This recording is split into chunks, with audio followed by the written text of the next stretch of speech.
It is Saturday, July 30th, 2011. Welcome to another special edition of the Morning Swim Show. I'm Peter Busch here to recap Day 7 at the World Championships in Shanghai. Missy Franklin keeps getting faster. Michael Phelps has won another gold. And one country who really needs some positive momentum in the pool got it today. Joining us once again to recap the day in swimming, Swimming World Magazine senior writer John Lohn. He's covering the meet for us, and he's on Skype from Shanghai. John, welcome back. How you doing?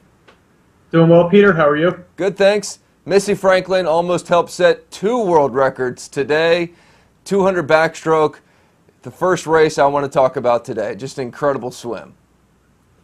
She just keeps getting better and better. She's just scratching the surface, and I know that's a cliche, but what we've seen over the last 3-4 days really jump-started with, while she had a great leg on the 400 free relay, everything really started to come into focus with that 200 freestyle leg.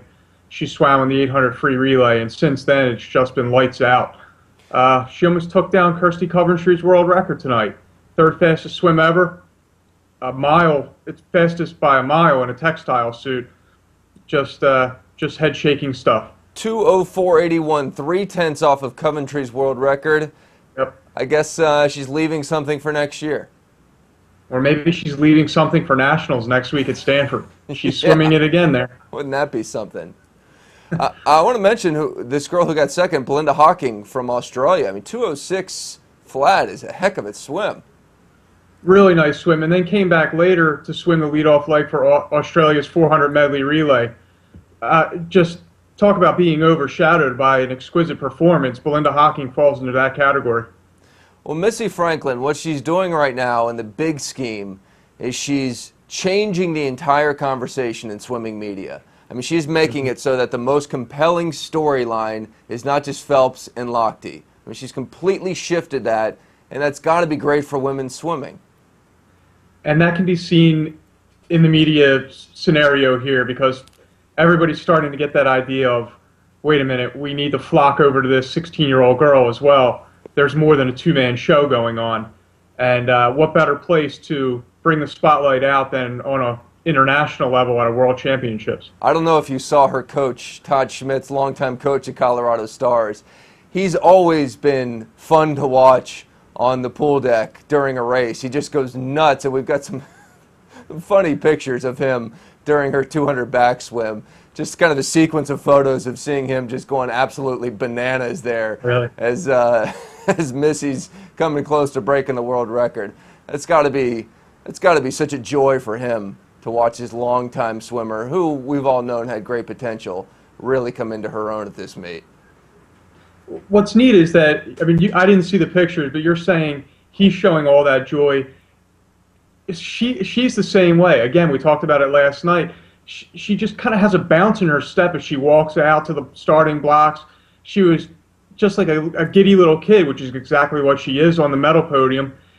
It's just a refreshing thing to see. It's just great for the sport. She's going to be great for swimming because she's very charismatic. She's very humble. She's very energetic. She's got a lot of great qualities that women's swimming needs right now, that swimming in general needs right now. And, you know, we forget, she has dual citizenship. How much do you think Canada would pay Missy Franklin right now to swim for their team? They would love that just a little bit, I think. They'd make her prime minister up there if she would come swim for them next year. You can give her anything she wants. Well, she was the anchor leg of the women's 400 medley relay. After we saw Volmer's fly, and then we saw how fast Missy could go on a freestyle leg in the 400 free relay, you kind of sensed that this was America's to lose. And they just absolutely crushed the field and almost set a world record that a lot of people thought was untouchable, at least at this point in time. The last thing I thought was any of the relay records would be in jeopardy at this meet. After the suits were banned, those were the ones that were going to last for a while. I think it was within 1700s tonight. Natalie Coughlin with a tremendous leadoff leg. I think it was a little bit quicker than her open 100 back. Rebecca Soni did her thing with a 104 and change split. But Dana Vollmer, 55 mid on the fly leg, just opened that thing up huge and allowed Missy Franklin to close it out 52 point. Nobody in the ballpark. And China had one heck of one heck of a relay they put together. They were 3+ seconds back. I mean, it was one thing that they just crushed China in front of their home crowd, but it's China's world record set in '09, obviously with the high-tech suits. That would have stung the home crowd. But yeah, the split's 59-1 for Natalie. It's about the same as she went in the final, but that's a good swim. You know, they might, if they want to break that world record next year, you know, she might have to go 58, 104.7 for Rebecca, 55.7 for Dana. I don't know if she can get any faster. That's a heck of a swim. 52.7 for Missy on the anchor leg. So I guess I just wonder, though, where are they going to find those extra 3/10 to break that world record next year? Unless, of course, it's Missy. I think it's just a chipping away type thing, but like you said, who knows? If Missy Franklin comes out and proves herself as a 58 and change 100 backstroker, and let's face it, if she got in right now, she probably is, then you need to figure out, okay, Natalie's going to be a better 100 freestyler, I believe, next year. Maybe you go that order. Maybe you just flip-flop the ends. All right, men's 100 fly. Michael Phelps wins another world championship, 50.71. Just a little bit slower than he was in Beijing, 50.58. I think he likes it more when he has somebody to push him in this event. Don't you, John? Well, because Michael's also a guy who loves tracking people down on the last 50, having a healthy and on-fire Michael Kavik like he had at the '08 Olympics, '09 Worlds would have been great. Today he was just swimming on his own. Michael versus the clock. Michael versus Ian Crocker's textile best time, 50.40. Wasn't quite there, but he said afterward, and I firmly believe it, he's done as a world championships individually now. This is all about London and going out with a bang, and that's where the focus will be for the next 11 months. Do you know how many medals he's won at world championships over the years? Once he wins one with the medley relay tomorrow, it'll be 33, and I think the next highest total after him is Grant Hackett with 19. Wow. Yeah. Well, Tyler McGill has one now, 51.26 for the bronze. That's great for him. Real positive for Tyler McGill. A good positive for the United States, too, which is going to be putting together a pretty strong last 2 days. By the time tomorrow comes to an end, the United States should be pushing the high 20s in the medal count. That men's medley relay, though, is no shoe-in like the women's was tonight. That's going to be a tough race for the U.S. Yeah, they're going to have their work cut out for sure. I think the one thing that helps there is that France, Hugh de Bosque did not swim real well in the breaststroke events, so that's not going to be as big a concern as it was at the beginning of the meet. And I thought Camille Lecour would be a little bit quicker in the 100 back, so the deficit there shouldn't be as big either. All right, men's 50 free. No matter what Cesar Cielo says, he is the guy to beat. In fact, the results tonight showed something that's pretty clear. It's Cielo and then everyone else. Yeah, that little game he was playing yesterday where he said his teammate Bruno Fratis was the guy to beat was a bunch of baloney. That's obvious. You win a 50 free by 38 hundredths of a second. That's just monumental. So he goes 21.5, and then you got 5 guys going 21.9. That's a huge gap. World. That's a huge gap in the 50. I mean, fast heat, but when you've got one guy, it's almost a full half second faster than everybody else. I mean, it is you and everyone else. Yeah, he's on his own.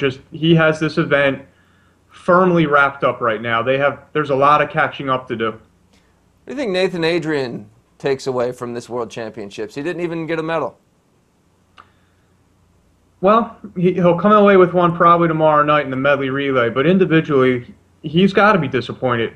And I would think Nathan's going to use this as some motivation because this is a guy that a lot of people thought they would see on the podium in both the 50 and the 100, especially the 100, and that didn't unfold. So there's some work ahead for Nathan Adrian, and I would think he's going to use this as a reminder of what needs to get done training-wise with Dave Durden. All right, John, we still need to talk about the women's 50 free and an incredible finish in the women's 800. First, let's take our quick commercial break.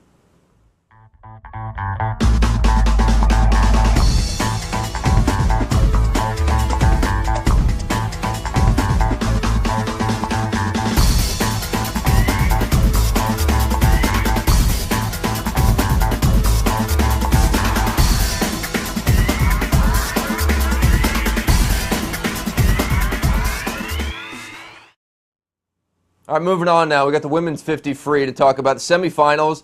This race looks pretty wide open. It's going to be pretty much a crapshoot tomorrow. Renomi Kromowidjojo from the Netherlands put out a much improved swim from her prelim effort. I think she hacked off 4/10 at night. Jeanette Odesen from Denmark, who was a surprise co-owner of the gold medal in the 100 free, puts up a 24.6. Alexandra Herasimina, Belarus. There's a bunch of girls who are right in that 24.6, 24.7 range.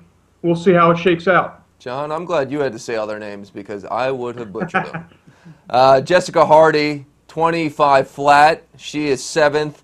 Ariana Vanderpool-Wallace, the NCAA champ in the 50 free, 25.0. Amanda Weir did not make the top 8. Does that surprise you, or is her time about where she is right now? I think that's about where she is. I do think Jessica Hardy's going to have a shot to medal. She had a much better prelim swim. Tonight she had double duty. She'll have double duty again tomorrow. But I think if she puts together the right race, because there is no clear-cut favorite, she has an ability to medal. All right, let's whip through a couple of 50s here. Women's 50 fly final. Inga Decker beats Therese Alzheimer. Close race, but a little surprising. Alzheimer seemed like she was the clear favorite. That was actually more than a surprise to me. I was shocked that Teresa lost that. She had been 25-5 in the semifinals. The way she has dominated this event through the years, Mare Nostrum, you name it, nobody's really been able to come close to her, and picked a bad time to not put together one of her better races. She was a good 2/10 slower than she was in the semifinal, which easily would have got it done. Dana Vollmer, 26 flat. Now, the women's 50 breasts is like the only 50 where the Americans seem to have it locked up. We got Hardy going 30.4, 30.7 for Sony, so they could easily go 1-2. Hardy didn't have much time to breathe between the 50 free and the 50 breast, did she? In the morning, there was 11 minutes between her two races. She was actually quicker in the 50 breast. She was 30-20 in the morning. At night, it was probably about 30, 35 minutes. I can't see her not winning tomorrow. Rebecca Sony, Yulia Efimova should be 2-3 in some order. That could be a Dave Salo sweep of the podium. He's the breaststroke king. All right, men's 50 back semis. Liam Tancock from Great Britain, 24.62. Camille Lacourt, 24.8. Zandberg, 24.8. We got the two American guys, Nick Thoman and Plummer, both 25 flat. This could be a good race. Yeah, Liam Tancock from Great Britain is just a straight speed guy. Always been a standout 50 backstroker. Lacour should show up tomorrow night. I would expect one of those two guys to win it. Tancock repeats tonight, though. 24.6, probably hard-pressed to go any quicker than that. All right. Arguably, the race of the night was the women's 800 freestyle. I mentioned at the beginning of the show some much-needed momentum for one country. I'm talking about Great Britain going into next year. They needed something to be positive about, and Rebecca Adlington gave it to them tonight. Yeah, they definitely needed a boost, and the way she came off the last turn and just started to pull ahead there in the last 20 meters even, they had to love that. But she walks out of here now with her first gold medal from World Championships. She is the reigning Olympic champ in both the 4 and the 800. This is a good sign for them. She's gotten better as the meet's going on. She got off to a slow start, Rebecca, but has gotten stronger and stronger and showed that down the stretch. A lot of Freese doesn't get enough credit, though, for as talented as she is as a distance swimmer. She's going to be right there next year in London. Yeah, this was awesome. I mean, Freese was up until the 750 mark. Adlington outsplit her by almost a full second on the last 50 and barely touched her out. It was an awesome race. They were separated by, I was watching the clock the whole way there. It was 500s here, 1100s, back down to 400s. It was really fun. And clearly Adlington just kind of sat where she needed to until she put the jets on. All right, so Kate Ziegler gets a medal. It's great to see her swimming on the top of her game again. Chloe Sutton, nice time, 8:24, gets 4th place. So there's a positive sign for the Americans that one of those girls will medal next year. You would hope so. And Chloe looked really, after having a weak meet up till now, Chloe looked really good down the stretch. Her turns need a lot of work still. She gives up a bunch of time there. But it seemed like she was really fresh at the end still. and maybe could have had a little bit quicker time. Well, she's used to going around buoys, John, so we'll let her get used to this pool swimming This is thing true. a little bit longer. John, thanks again for helping us break down the races in Shanghai. One more day, buddy. You up to it? I'm looking forward to it, Peter. All right, we'll see you tomorrow. Thanks, John. Take care. Thank you very much for watching. I'm Peter Busch in the Swimming World Studios, reminding you to keep your head down at the finish.